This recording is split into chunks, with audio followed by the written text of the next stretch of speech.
how did everybody in the band meet?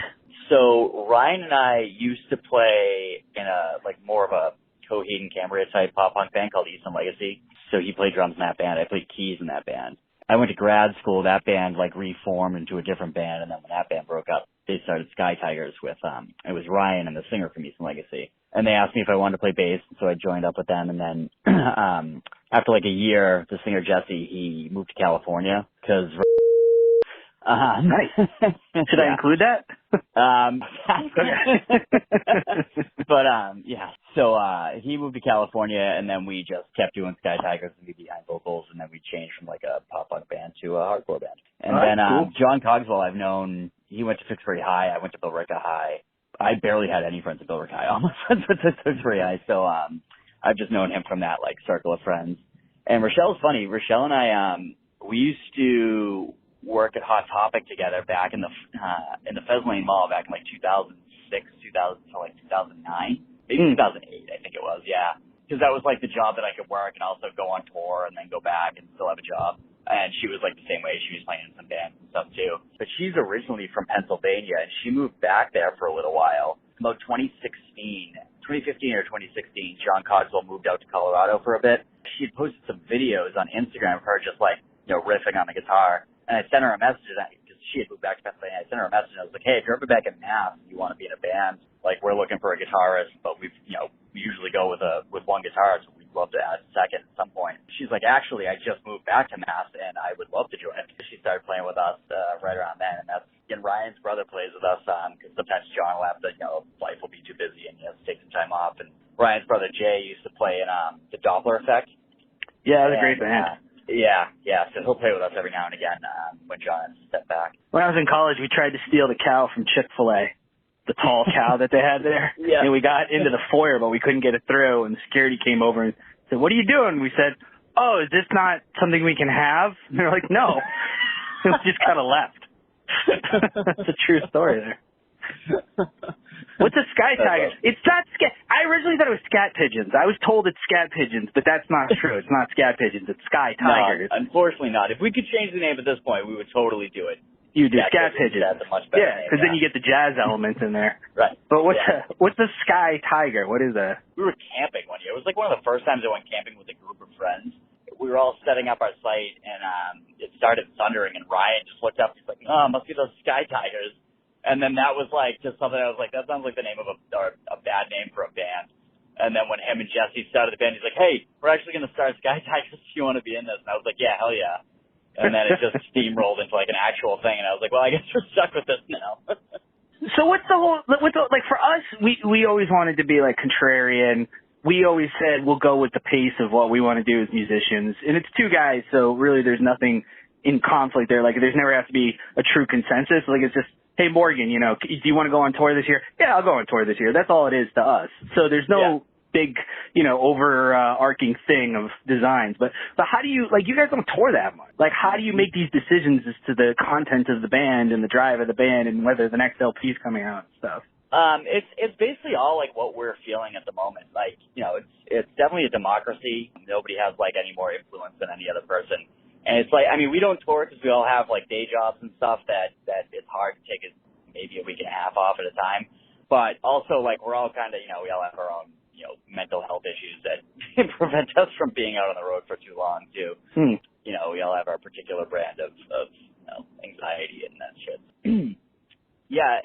When it comes down to right now, John texted me a couple of weeks ago and he was basically like, hey, I'm thinking, it's the winter time, playing shows in the winter time sucks. Why don't we take some time off and actually try to write? And I was like, yeah, that's a good idea. So, I told the others, John and I were talking and everybody agreed, yeah, let's take, the winter months off and we'll start booking stuff again late spring.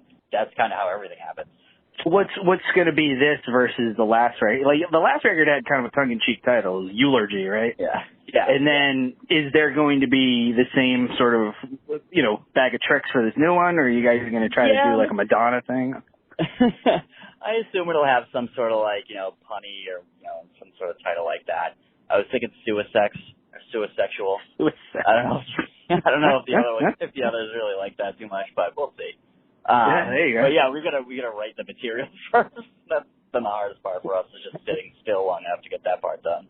How much you got done? Well, we started writing one song like 2 weeks ago, and that one's trucking along. I've got a bunch of riffs that I'm sitting on. I know John has some stuff, and Rochelle has some stuff. It's just like usually when we start writing, we just play shows, and then we'll have one week where we start writing a song, and then we'll have the next week we want to practice the set for the show, and then the next week the same thing, and then somebody will get sick or have to take a week off. We're hoping by taking a couple of months off of the winter that we can just focus on the writing part of it and not have to get interrupted by shows and stuff. So. You joined Crowfeeder. Was that an invite thing, or was that something that you had asked them if you could do? It's funny because they had been one of my favorite Lowell bands. Playing with them is awesome. But every time I saw them, I was like, man, I could riff so hard over that shit. They're eventually going to want to expand, and they're going to want a bassist, and I just hope that I'm part of that conversation. And then January of 2020, Adam hit me up, and he was like, hey, we want to add a bassist. Is that something you'd be interested in? I'm like, hell yes, 100% yes. Just let me know where to be and when. Adam runs a label. Does it feel like there's an obligation then to do the Sky? I'm picking my nose by it. Does it feel like there's an obligation to do the SkyTigers record on his label or to offer it to his label? Not, when we did Eulogy and when we did Disasterbation too, I sent them the tracks because I think I sent them to you too, or a couple of different people, just because I like getting other people's opinion on things before we release them. And it was just kind of like the thing, like if he wanted them, I'm sure that he would have expressed interest. The Eulogy thing, we already worked that out with Sound Investment by the time we had done, recorded the tracks and stuff. But at least for Disasterbation, I sent them over. I figured if it was something he was interested in, he'd let me know.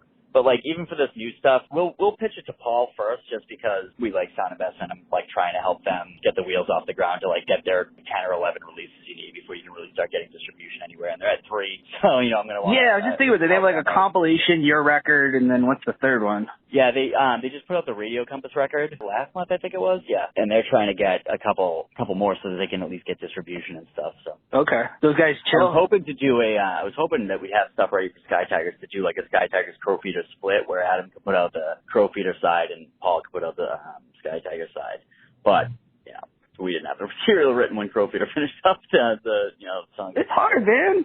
It's like people just think that we have the songs just ready to go all the time, but you want to give the old songs their due, and then when you write the new songs, sometimes you're like, hey, this song's a fucking piece of shit. Why did I write this? Or the riffs just don't stick. People in bands we've always had, sometimes when you're writing, you just hit that pocket where something, everything just clicks. And I think once that happens a couple of times, that's what you're waiting for when you're writing music. And that just hasn't happened in a while for us. Every now and again, somebody will start ripping on some stuff at practice, and we'll try to mess around with it. But, I think we're all just waiting for that moment where everything falls into place right away without remembering that a lot of it is, you have to actually work at it. Here's and we've talked about this privately, but this has always been on my mind, is that it's always been said that Rochelle is sort of the rhythm guitarist or the second guitarist or whatever, but she fucking shreds. And I always wondered about that, and I talked to her about it, and she just tried to, pass it off. Oh, whatever, I just don't feel like I'm ready or whatever. But, I never fully got that, and I know that you told me that it was just sort of a matter of aligning everything, but I always wondered about that, because usually when you have somebody in that position, they're not as skilled, but she's got the potential to carry the weight of all the guitar. Oh, 100%, yeah. And it's really just, John obviously shreds, but Rochelle's lead lines that she plays, she's not just back there, palm muting and giving substance to what John's playing. She has some really complex leads. She's got some really cool stuff that she does.